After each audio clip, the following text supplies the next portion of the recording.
এখানে বেশিরভাগই প্রবাসী ব্যক্তি থাকে এবং তারা বেশি কেনাকাটা পছন্দ করে এবং বাজারঘাট করার জন্য এই ব্যাপারে যদি কোনো অস্থিরতা অবস্থা হয় বা কেউ কাউকে ডিস্টার্ব করে আমরা আইনানুগ ব্যবস্থা নেব এবং আমাদেরকে আপনারাও সহযোগিতা করবেন। এছাড়াও আমাদের সিভিল পোশাকে বেশ কিছু লোক এখানে ডিউটি করতেছে, তারাও তথ্য সংগ্রহ করতেছে। যদি এরকম কোনো অনাকাঙ্ক্ষিত ঘটনা ঘটে বা কাউকে ডিস্টার্ব করে আমরা কার্যকরী ব্যবস্থা নেব। আমরা এখানে নিশ্চিদ্র নিরাপত্তার ব্যবস্থা করেছি। এখানে সবসময় সিসিটিভির ক্যামেরা রয়েছে, এখানে সব মনিটরিং করা হচ্ছে। যে বা যার সন্তান হোক, এখানে র্যাব গ্রেপ্তার করলে কিন্তু তাকে ছেড়ে দেওয়া হবে না, তাকে লাল দিঘির পাড়ে যেতে হবে। এটা মাথায় রাখবেন।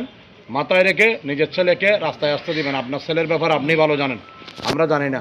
আমরা চাই না কোনো কাউকে খারাপ বলতে। এখানে আমাদের ব্যবসায়ীদের নিরাপত্তা দেওয়ার জন্য আমরা ব্যবসায়ী সমিতি গঠন করেছি, আমরা ব্যবসায়ীরা দায়িত্ব পালন করতেছি।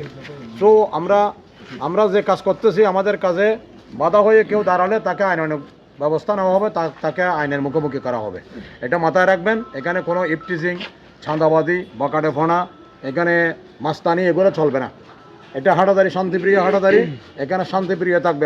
আপনারা জানেন আমাদের মাননীয় নবনির্বাচিত সংসদ ব্যারিস্টার মীর হাসান সাহেব, মাননীয় প্রতিমন্ত্রী, উনি নিজেও বলেছে এখানে কোনো দখলবাজি, কোনো চাঁদাবাদি, কোনো সন্ত্রাসী, কোনো কিছু ইফটিজিং করা, কোনো বকাটেফোনা এগুলো চলবে না। তাদের বিরুদ্ধে জিরো টলারেন্স বলছে। আমাদের বক্তব্য একটা, আমরা ওনাকে হেল্প করব, এমপি সাহেবকে হেল্প করব, এমপি সাহেব আমাদের হেল্প করবে। এটাই আমাদের প্রত্যাশা। এবং সবাইকে যা ছেলেকে তাদের নিয়ন্ত্রণে রাখার জন্য অনুরোধ করব। আমরা চেষ্টা করছি যে আমাদের প্রশাসনিক সহযোগিতা, বিশেষ করে র্যাব সাহেব এবং হাটাজারি পুলিশ প্রশাসন ও উপজেলা প্রশাসন সহ আমাদেরকে সার্বিক সহযোগিতা করছেন।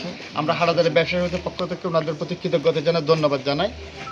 এবং সকল ব্যবসায়ী কিন্তু আমরা যে গতবার নিয়ে এবারে আমরা ঈদ বিক্রি কিনি আমরা নির্বিঘ্ন করার জন্য আমরা কোনোভাবে আমরা জিরো টলারেন্স, আমরা কোনোভাবেই কোনো বকাটাপনা আমরা করতে দেবো না ইনশাল্লাহ। আমাদেরকে প্রশাসনিক সিসি ক্যামেরার দ্বারা মনিটরিং করতে হাটাজারিতে আমি র্যাক সেভেনে ওনারা মনিটরিং করতেছে। আমি হাটাজারির বাসীদের জানাবো, অনুরোধ জানাবো যে এটা হাটাজারিতে আপনাদের সকলে আমাদের সন্তান, আপনারা আপনাদের সন্তানদেরকে একটু সতর্কতা রাখবেন, যাতে কোনো ধরনের ঘটনা হলে যেটা আমরা দোষী না হই। আমরা সতর্ক করতেছি যে ওনারা আমাদেরকে বলেছেন, প্রশাসন আমাদেরকে বলেছেন কোনোভাবে ছাড় দেওয়া হবে না, কোনো বকাটাপনা, কোনো ওনার মনিটরিং করা হচ্ছে, ওনারা ধরে নিয়ে যাবে। এখানে কোনো বকাটেপনা, কোনো ইফটিজিং বা কোনো ধরনের উচ্ছৃঙ্খলতা চলবে না। এখানে একটা ব্যবসায়িক সুষ্ঠু পরিবেশ সৃষ্টির জন্য যা করা দরকার আমরা সব পদক্ষেপ করব আইন শৃঙ্খলা রক্ষাকারী বাহিনীকে সঙ্গে নিয়ে। এখানে যারা বকাটেপনা করছেন, আজকেও আমার সাথেও একটু ঝামেলা হয়েছিল, আমি পুলিশ ফোন করেছিলাম, আসছে ওনারা এবং র্যাব 7 আসছে, কিন্তু এখানে কোনো ধরনের উচ্ছৃঙ্খলতা আমরা বরদাস্ত করব না।